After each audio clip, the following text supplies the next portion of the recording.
नमस्कार दोस्तों, मैं रेखा पवार PSSM ब्लेसिंग परिवार ऑडियो टीम डेराबस्सी से बोल रही हूँ।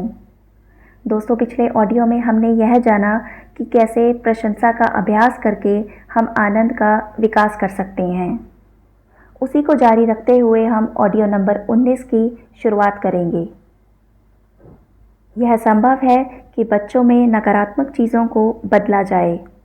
यह तब संभव है जब उनके सामने उन परिस्थितियों को लाएं जहां उन्हें प्रशंसा का मौका मिले।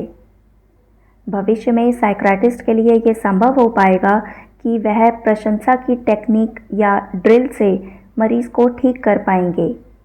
प्रशंसा एक महान तरीका है जिसे वह अपनी ऊर्जा को मुक्त कर पाएंगे और उसे एकीकृत करेंगे और पूरे मानसिक तंत्र को उसके सूक्ष्म प्रतिवस्तु के साथ नियंत्रित करेंगे। उन्हें देखें जो उम्र में ज़्यादा हैं और स्वस्थ हैं। उनकी एक उत्कृष्ट गुणवत्ता होती है, वो है प्रशंसा। महान शिक्षक हमें यह चेतावनी देते हैं कि आलोचनाओं को तुच्छ समझना, बातें करना, बदनामी, द्वेष, नफरत और बदला से दूर रहें, क्योंकि यह कीड़े हमारी ऊर्जा की सुरक्षात्मक जाल को नष्ट करते हैं। यह नकारात्मक गुण प्रशंसा द्वारा पैदा हुए आनंद के पदार्थ को नष्ट करते हैं। प्रशंसा आपकी आभा को उच्च पदार्थ से भर देती है, पर कुछ ही क्षणों में बुरी बातें उसे खा लेती है।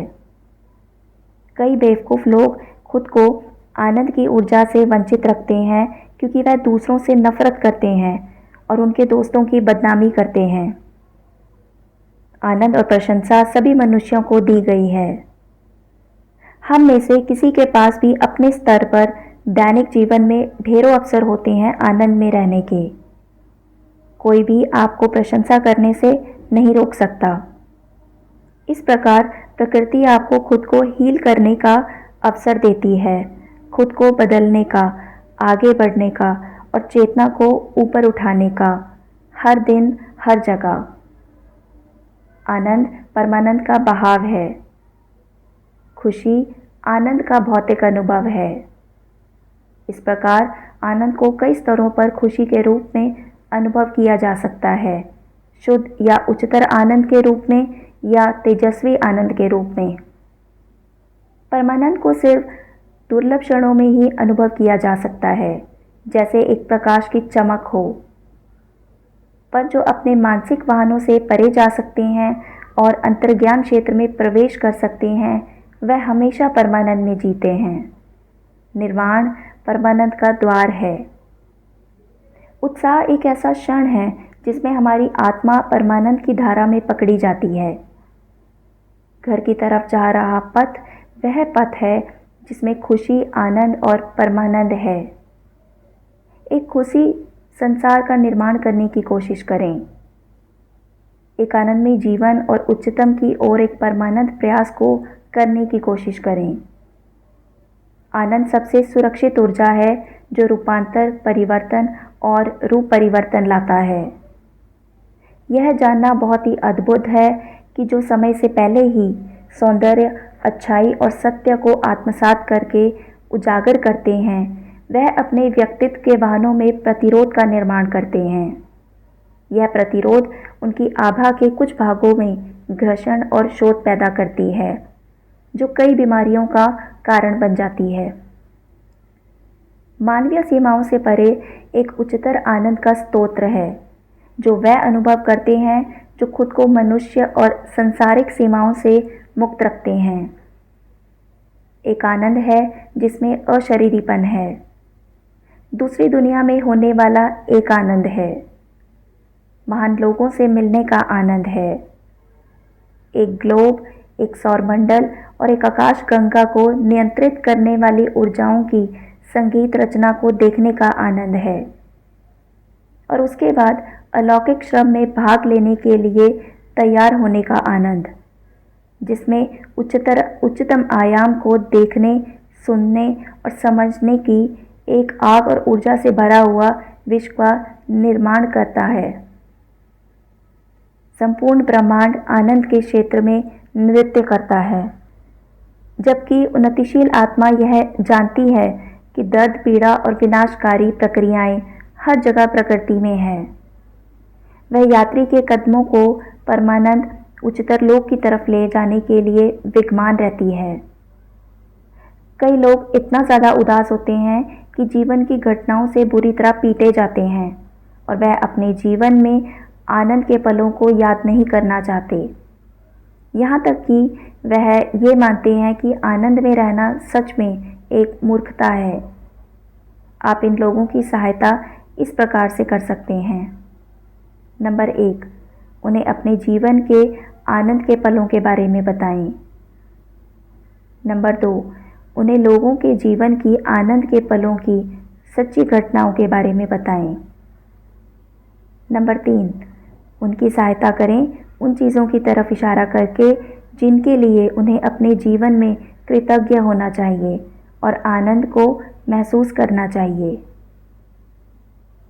नंबर 4, उन्हें कुछ राष्ट्रीय और अंतर्राष्ट्रीय मामलों की खुशखबरी भेजें या सुनाएं। यदि आप इनमें से किसी एक पॉइंट से ऐसे व्यक्ति की रुचि पकड़ते हैं और उसकी भागीदारी और रुचि हासिल करते हैं, तब आपको उसके अंदर आनंद उत्पन्न करने में महान सफलता मिलेगी। अधिक दबाव ना डालें और कुछ दिनों की प्रतीक्षा करें और फिर से अपनी टेक्निक दोहराएं एक उज्जवल दृष्टिकोण के साथ। कभी कभी अगर ऊपर दी गई टेक्निक फेल हो जाती है तो आप इस किताब में दिए गए दूसरे अभ्यास को भी कर सकते हैं। एक नई पहचान बनाने के लिए अभ्यास। बैठ जाएं और एक ऐसी लिस्ट बनाएं जिसमें आपके 30 अच्छे गुण हों। यह गुण वह होने चाहिए जो आप सोचते हैं कि ये आपके अंदर हैं, ना कि वह गुण जो लोग आपके बारे में कहते हैं। उसके बाद 1 मिनट के लिए एक गुण रोज़ लें और 5-10 मिनट के लिए यह सोचें कि कैसे आप इस गुण को अपने अंदर और बेहतर बना सकते हैं या बढ़ा सकते हैं। 1 महीने के अंत में आप यह देखेंगे कि आपने अपने अंदर एक ठोस पहचान का निर्माण किया है। यह वो पहचान है जिसे आपके प्रति बदलती हुई राय और विचारों से कोई भी आपसे छीन नहीं पाएगा। यह अभ्यास विनम्रता के गुण पर निरंतर ध्यान के साथ होना चाहिए। यह सब करते हुए आप अपनी आध्यात्मिक पहचान बना रहे हैं। आपको खुद को यह याद दिलाना है कि आपने खजाने का दिखावा नहीं करना। आपने सौंदर्य की मान्यता के लिए मांग नहीं करनी या अपने मूल्यों का दिखावा नहीं करना। इसके अलावा आपको उन चीज़ों के बारे में भी सोचना है जो आपकी अच्छी गुणवत्ता को बनाने से रोकती है और आपकी प्रगति में बाधा बन सकती है। उदाहरण के लिए, मान लीजिए आपके अच्छे गुणों की लिस्ट में वफादारी या गंभीरता है। आपको सोचना चाहिए कि क्या चीज़ इसके आगे की प्रगति में बाधा बन रही है और आपकी वफादारी या गंभीरता के विस्तार में बाधा बना रही है, या क्या चीज़ इस पर हमला कर सकती है।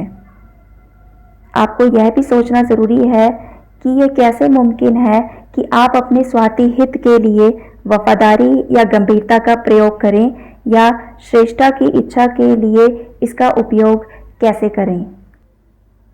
इसी के साथ अध्याय नंबर 2 और यह ऑडियो यहीं समाप्त होता है दोस्तों।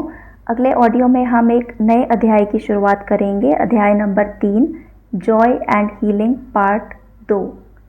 धन्यवाद।